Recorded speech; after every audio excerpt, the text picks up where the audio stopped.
Baiklah, sebelumnya kita sudah membahas mengenai gamma function dan hubungannya terhadap factorial function, dan kita juga sudah bahas mengenai gamma function dengan recursion relation. Sekarang kita bahas mengenai beta function. Beta function kalau dituliskan dalam persamaan ya, pengenalannya seperti hampir mirip seperti gamma function ya.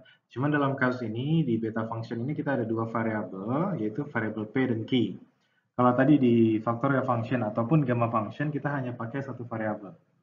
Di sini kalau dalam penulisan utamanya, rumus dasarnya, kalau kalian lihat di sini, beta function punya persamaan integral dari 0 sampai 1 x pangkat p, di sini bukan x pangkat p saja, tapi x pangkat p min 1, dikalikan dengan 1 min x pangkat q min 1 dx. Nah, di sini akan berbeda ya. Dengan syarat P lebih besar dari 0 dan Q lebih besar dari 0. Dan beta function ini berlaku untuk kebalikannya. Jadi bisa kita tuliskan B merupakan fungsi dari P dan Q, atau B merupakan fungsi dari Q dan P. Di sini kita bisa lihat beberapa transformasi dari beta function sebelumnya yang kita tuliskan. Untuk B atau beta function fungsi PQ dalam kasus ini, kita mentransform dia bisa menjadi tiga bentuk berdasarkan buku Boas sendiri ya. Transformasi pertama dituliskan kalau B beta function PQ dengan misalkan X adalah Y per A. Jadi kita masukkan di sini untuk fungsi di simbol X di sini, kita akan dapat bentukan ini ya. Bentukan yang pertama ini.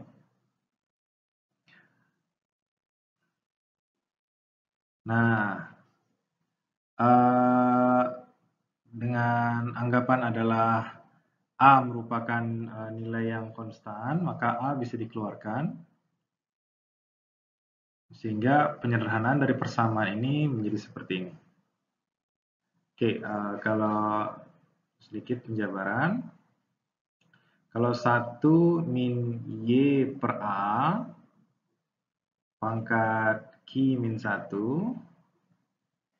ini bisa dimisalkan seper A pangkat Q min 1 dikalikan A, aduh sempit ya, saya tulis ulang ya.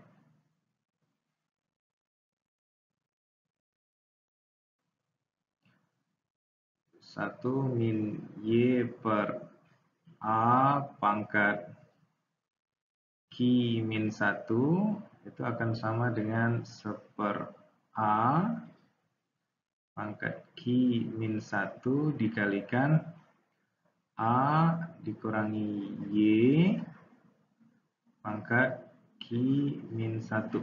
Kalau ini dikalikan ke dalam dia akan berarti sama seperti ini. Makanya di sini kita bisa keluarkan A yang ada di bagian sini. A yang terdapat di bagian sini kita bisa keluarkan sehingga bentuk persamaannya menjadi seperti ini. Gitu ya. Saya hapus saja, biar gampang. Begitu juga bentukan lain, bentukan keduanya untuk kondisi trigonometri fungsi bentukan trigonometri dengan misalkan x merupakan fungsi dari sin kuadrat theta, kita akan dapat fungsi betanya menjadi seperti ini. Ya, sederhana ya, tinggal kita masukkan ke x-nya. Terus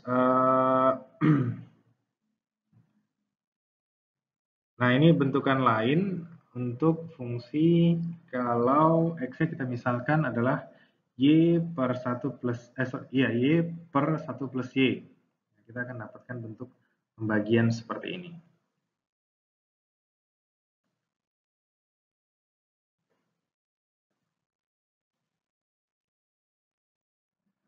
Dan beta function sendiri sebenarnya ada hubungannya dengan gamma function. Kalau kalian lihat lagi di buku Boas sendiri di halaman 544, di sana ada penjabarannya kenapa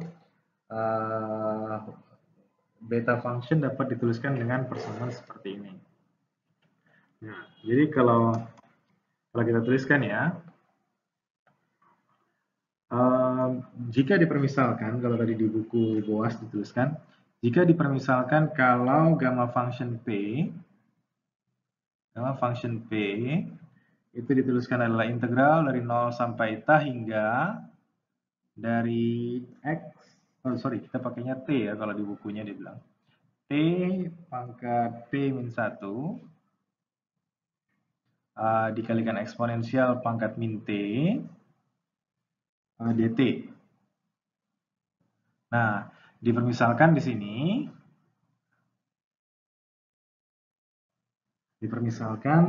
jika T itu adalah Y kuadrat, kita akan punya persamaan, dt itu akan sama dengan 2Y dy gitu ya. Maka kita bisa tuliskan nanti gamma ya. Saya simbolnya tulisannya T jadi mikirnya T, gamma. Gamma dari P itu bisa juga dituliskan integral 0 sampai ta hingga dari Y kuadrat P min 1 eksponensial pangkat min Y kuadrat, dt-nya nanti berubah jadi ini ya, 2Y dy. Nah, ini 2 bisa kita keluarkan dari integral karena di suatu konstanta. Y-nya dikalikan dengan Y yang ada di sini. Y kuadratnya ini dikalikan keluar dulu. Jadi kita punya Y pangkat 2P min 2. Nah, ketika dikalikan dengan Y, berkuranglah pangkat min 2-nya itu menjadi min 1. Bertambah, maaf. Jadi, saya hapus ini. Jadi kita akan dapat 2 integral dari 0 sampai ta hingga Y 2P min 1 eksponen E pangkat min Y kuadrat dy. Nah, itu jika kita permisalkan kondisi di mana T-nya sama dengan Y kuadrat. Jadi kita dapat persamaan yang pertama nih. Nah, dari persamaan ini, kalau saya misalkan ganti, misal yang lain ya, misal P diganti dengan Q,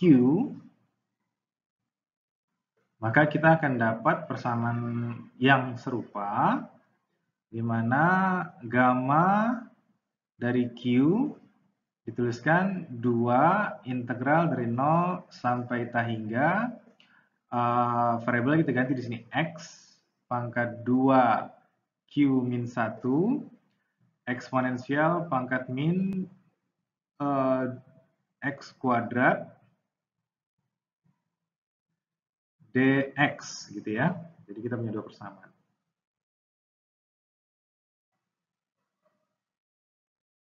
Nah, kalau kita kalikan 2 persamaan ini, kita akan dapat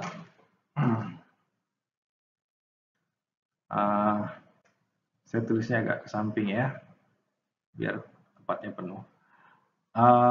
Gamma dari P dikalikan dengan gamma dari Q.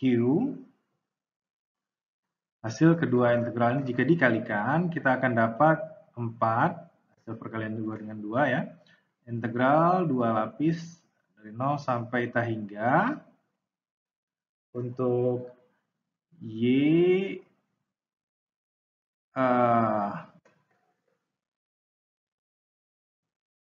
X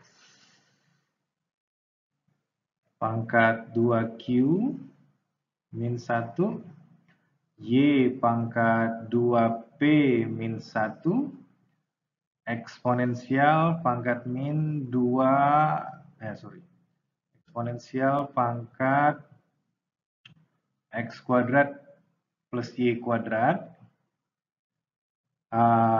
dx dy, kan begitu ya. Nah, jika kita mengubah koordinat dari perhitungan ini menjadi koordinat spherical,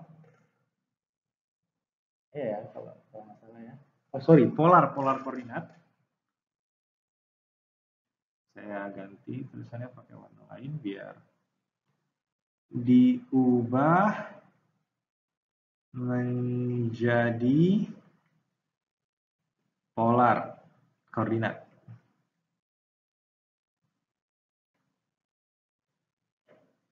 Nah, ingat ya, kalau di polar koordinat dx dy itu adalah r dr d theta. Ini ada di pelajaran matematika dasar.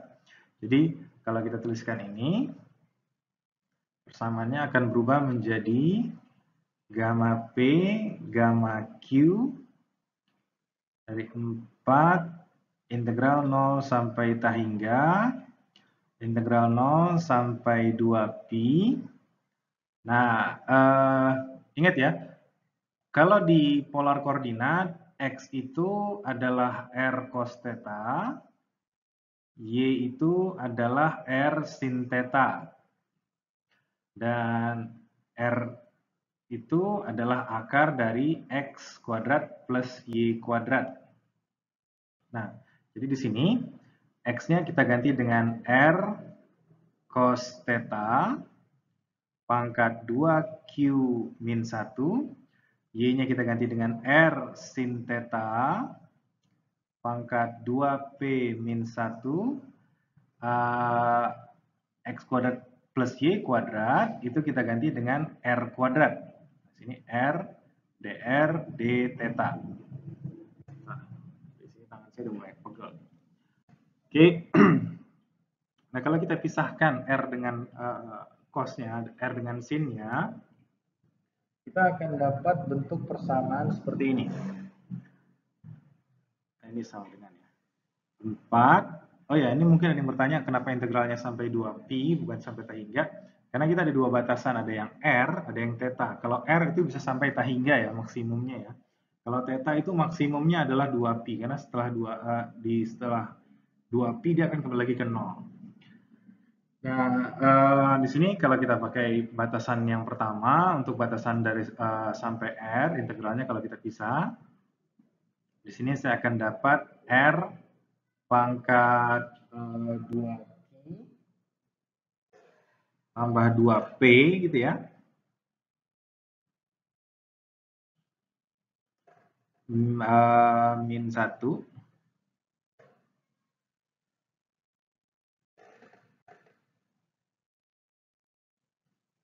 Terus eksponensial, E pangkat min R kuadrat dr.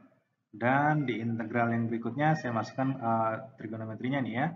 Cos pangkat 2Q min 1 sin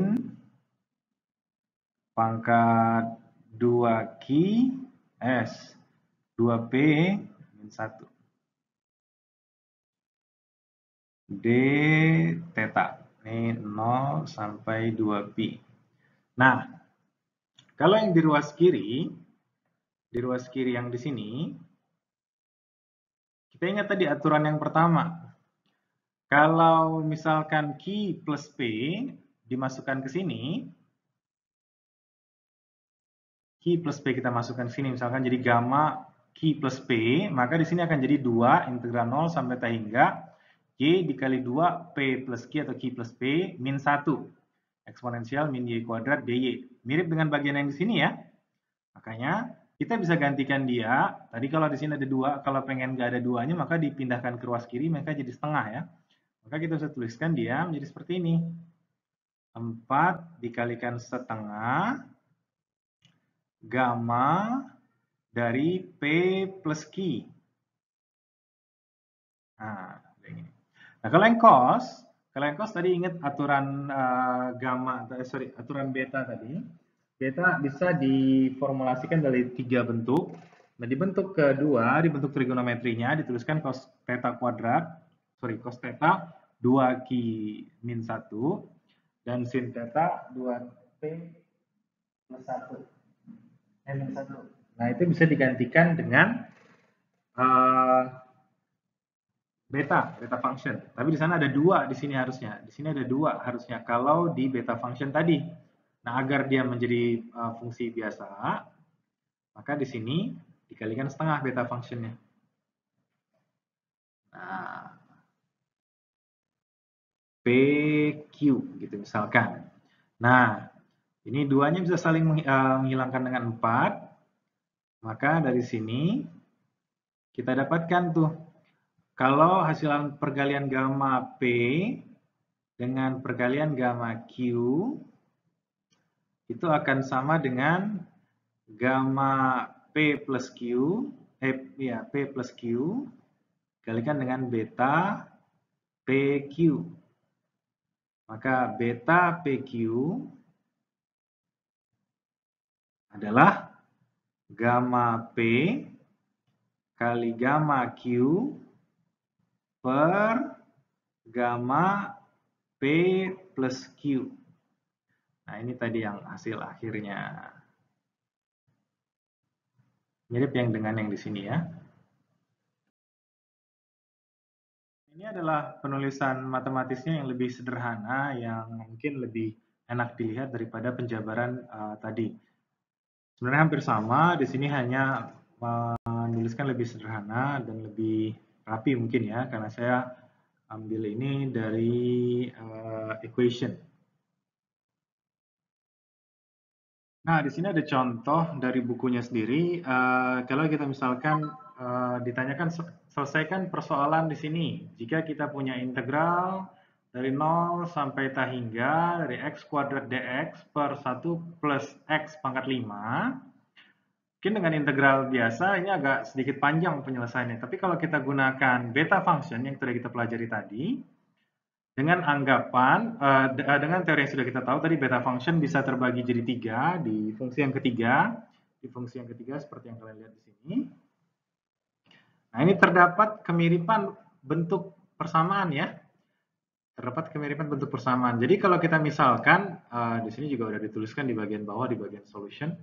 Di sini kalau P min 1-nya itu adalah 3, maka kita bisa bilang P-nya itu berarti adalah 4. Terus yang ini ya. Terus kalau P plus Q-nya adalah 5, di mana P tadi kita sudah bilang 4, maka Q sama dengan 1. Nah, lebih mudah lagi mengintegralkannya tanpa menggunakan integral. Tadi kalau beta PQ, tadi beta PQ, sebelumnya sudah dituliskan juga ya, beta PQ itu bisa dimisalkan gamma dari P dikali gamma dari Q dibagi dengan gamma P plus Q. Nah, tadi kan P plus Q sudah tahu 5 gitu ya, P-nya 4, Q-nya 1. Maka dituliskan dalam solusi integralnya, beta untuk 4,1 itu sama dengan gamma 4 dikali gamma 1 per gamma 5. Gamma 4 di fungsi gamma itu sama dengan faktorial 3. Ingat ya tadi gamma n itu sama dengan n min 1 faktorial. Nah, di sini karena gamma 4, maka saya tuliskan 3 faktorial. Gamma 1 ya 1 faktor, 0 faktorial 1 juga. Gamma 5 jadi 4 faktorial. Jadi 3 faktorial per 4 faktorial, seperempat. Selesai. Itu contoh dari fungsi gamma. Nah, sampai di sini pembahasan mengenai fungsi beta dan fungsi gamma selesai. Tolong dicoba-coba mengenai problem section. Kalau yang gamma ada di problem section 6. Sorry, problem section 5 ya. Kalau untuk beta ada di problem section 6.